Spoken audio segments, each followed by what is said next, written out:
My husband told me he was working late to prep for a company presentation. I made him a bento box, left it on his desk, and headed home. Hours later, I realized he left his iPad in the car. I opened it to set an alarm for him. Instead, I found an album called Weekends with Her. I watched a slideshow of beach pics, hotel selfies, even notes they wrote each other. The next morning, I brought the iPad into his office, set it on the projector, and hit play right before his meeting started. We live in Tempe, Arizona. I've been married to Brian for almost 10 years. We met in college. He was in the business program and I was studying education. He always had a big personality, super charming, good at winning people over. He got a job at a marketing firm right out of school, and I started teaching 3rd grade. We got married, bought a house, adopted a sweet old dog named Toby. Everything looked fine from the outside. But the last 6 months, something changed. Brian started saying he was working late all the time. He said they were rebranding the whole company and had some big presentations coming up. I believed him. He was always so tired when he came home, always had excuses, client dinners, late-night meetings, team bonding. And I just wanted to support him. I really did. That night, he told me he was staying late again to finish prepping a huge pitch. Something he'd been talking about for weeks. I thought, okay, let me do something nice. I made him a bento box, grilled chicken, rice, fruit, a brownie I had left over from the batch I made for my students. I even folded a napkin into a heart. I drove it to his office around 6:30 p.m. and let myself in through the side door. I left it on his desk, quiet, respectful, just a nice gesture. His coat was on his chair. His screens were still on. So he was there somewhere. I drove home feeling good about myself. Then I saw it. His iPad. Still in the front seat of my car.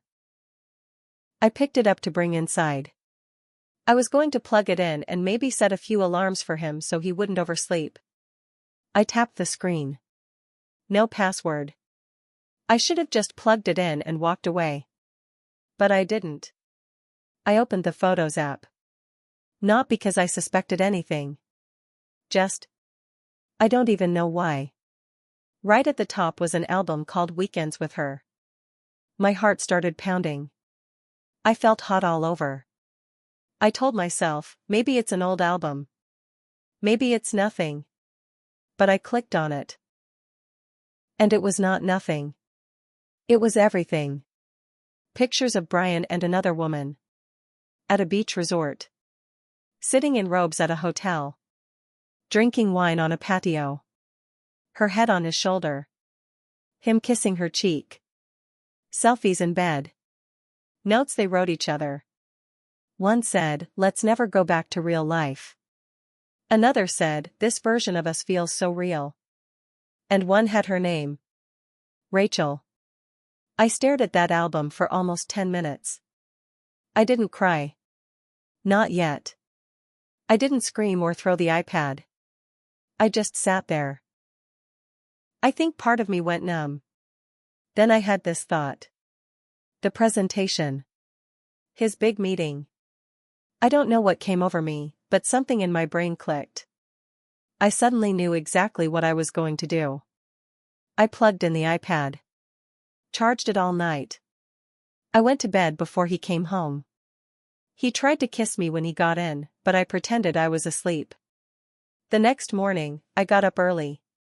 Made coffee like usual. Told him good luck and kissed his cheek. I don't even know how I managed to say it with a straight face. He looked proud. "Thanks, babe. This one's important." I said, "I know. You've worked hard." He left before me. I waited 10 minutes. Then I grabbed my keys and drove to his office. I texted his assistant, Megan. We'd gotten lunch a few times, and I knew she liked me. I told her I wanted to surprise Brian and support him before his big pitch. She let me in. The conference room was empty. I connected the iPad to the projector. Set the album to slideshow. Made sure the autoplay was on. Full screen. No sound, just the pictures, one after another. Then I left the room and stood just around the corner in the hallway.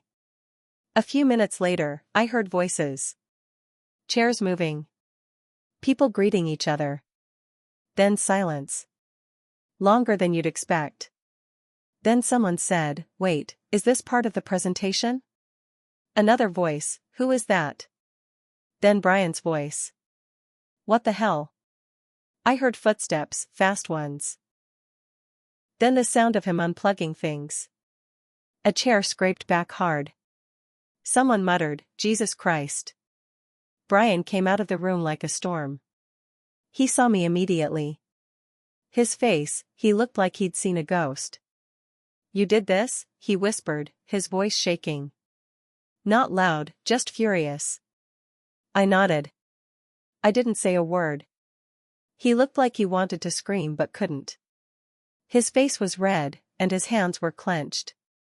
Then his boss walked out of the room behind him. He looked confused. Embarrassed. "Brian, we'll reschedule. You need to sort this out." The client? Gone. Walked out before Brian could even explain. Brian turned to me again. "What the hell were you thinking?" I said, "I was thinking maybe Rachel should have helped you prep." Then I walked past him and drove home. He's called me over 20 times since. I haven't picked up once.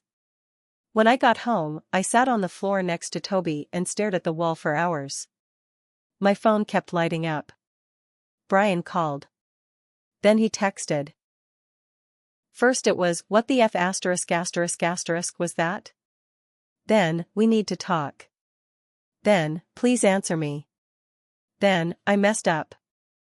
I didn't reply to any of it. Around 2 p.m., Megan texted me.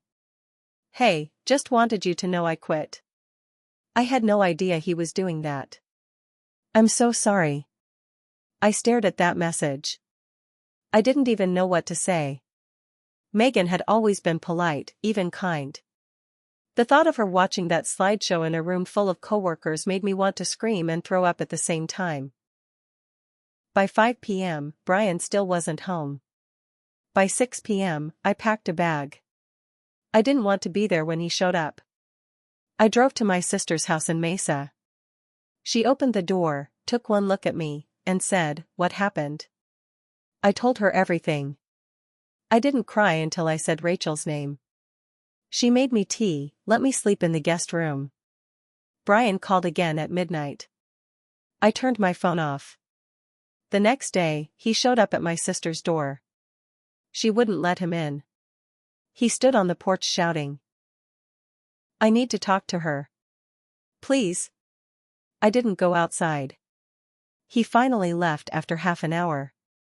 That night, I looked up Rachel. I remembered her full name from one of the handwritten notes in the photo album. It didn't take long. She had a public Instagram. Real estate agent. Divorced. No kids. Lots of beach photos. Smiling selfies. And, yep, pictures of Brian. Just not tagged.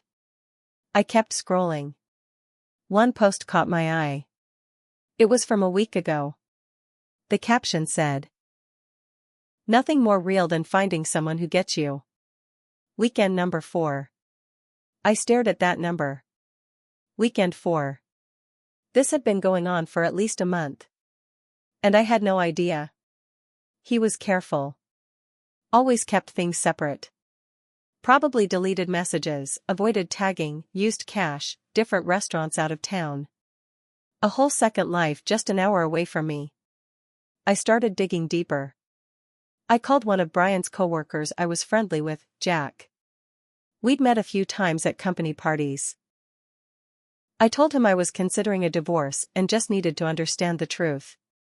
He hesitated, then said, "Look, nobody wanted to say anything. But we all kind of knew." Knew what? That something was going on with him. He'd leave work early, but say he was working late. Took weird half-days. People saw him out with her. "We thought you knew." I almost dropped the phone. You thought I knew? I said.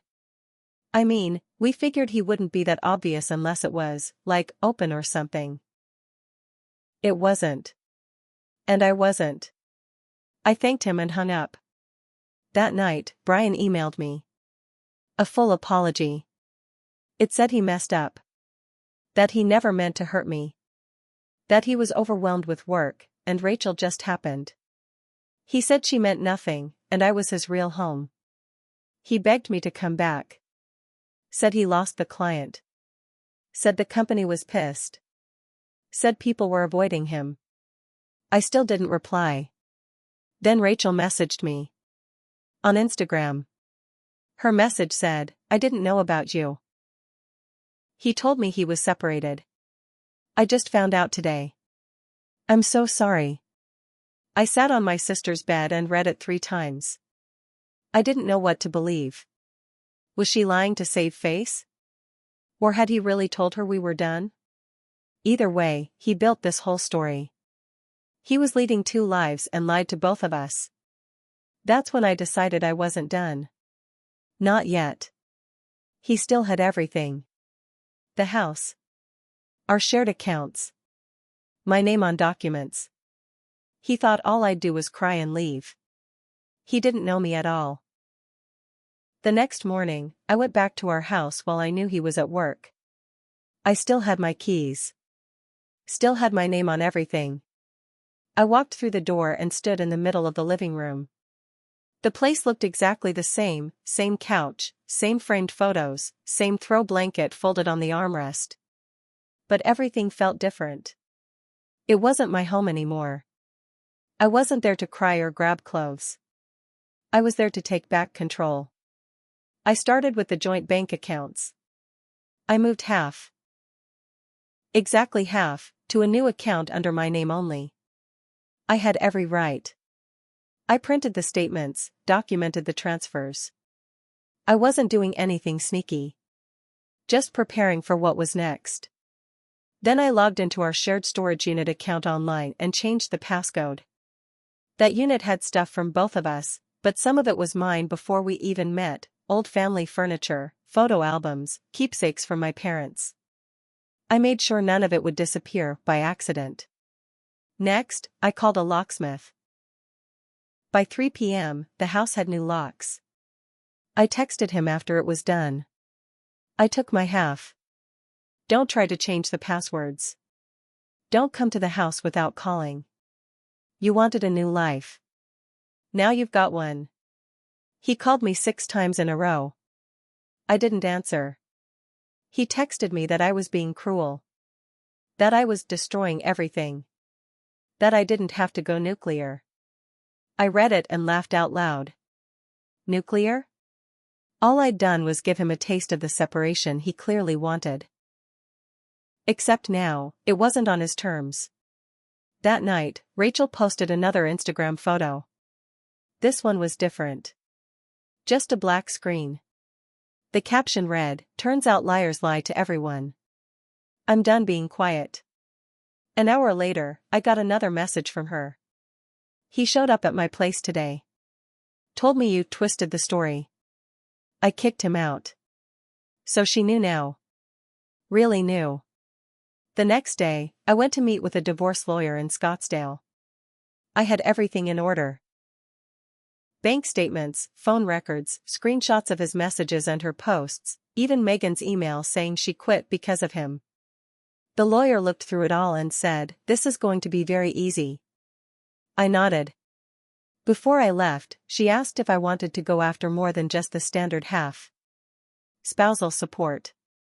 Legal fees. Even misconduct damages, since Arizona allows for that in certain divorce cases when cheating affects financial assets. I asked her to go for everything we could. But I wasn't done. I needed to take one more step, something to make sure Brian didn't get to spin this story his way. So I wrote a letter. A real one. Printed, signed. I mailed it to his parents. His sister. His closest friends. Not hateful. Just honest.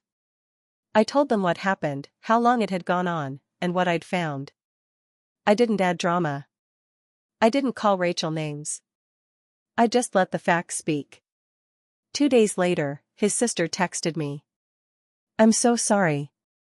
He's always been like this." I didn't want to say it before. I should have. Then his mom called me. She was crying. "He told us you walked out on him," she said. "We had no idea." I told her everything. I didn't sugarcoat it. "By the end of that call," she said, "you didn't deserve any of this. He's going to regret what he did." I wasn't sure if regret would even matter anymore. The truth was spreading. The fallout had started. But I still wasn't sure what Brian was going to do next. And I had no idea what Rachel might still be hiding.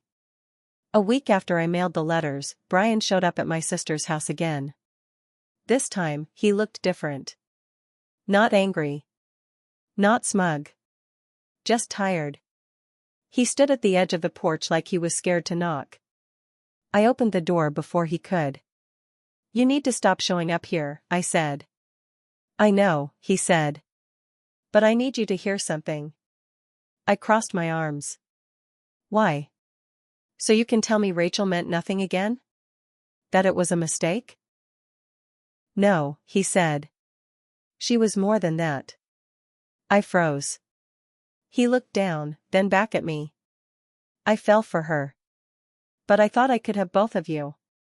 I didn't think you'd ever find out." It hit me harder than I expected. Not the cheating. Not the lying. Just the honesty. Too late, but honest. He kept going. "I thought maybe you'd look the other way. I thought you loved me enough to not dig." I laughed. Sharp. Bitter. "I did love you. Enough to trust you. Enough to make you a damn bento box while you were out taking selfies in hotel robes." He flinched.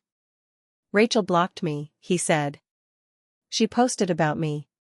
Her family saw it. My job's hanging by a thread. Clients pulled out.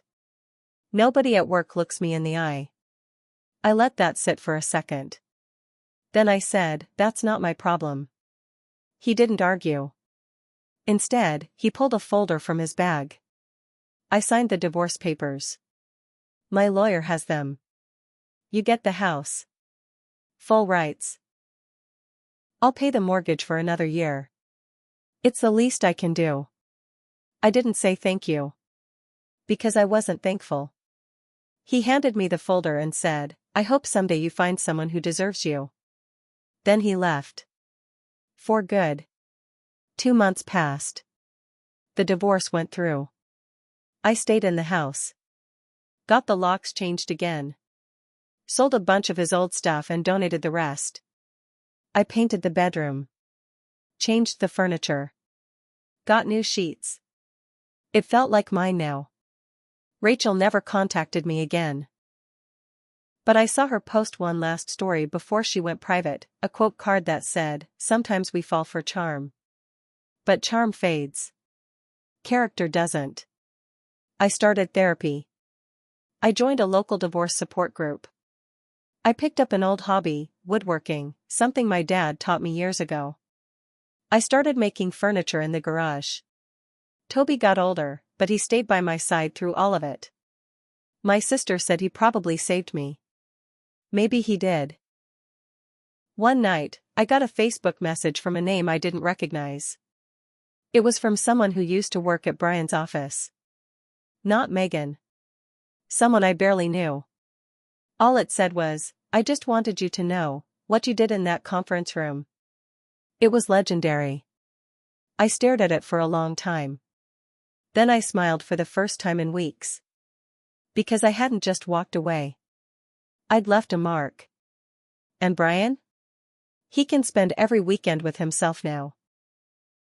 Because the version of me that packed bento boxes and stayed quiet, she's gone. Forever.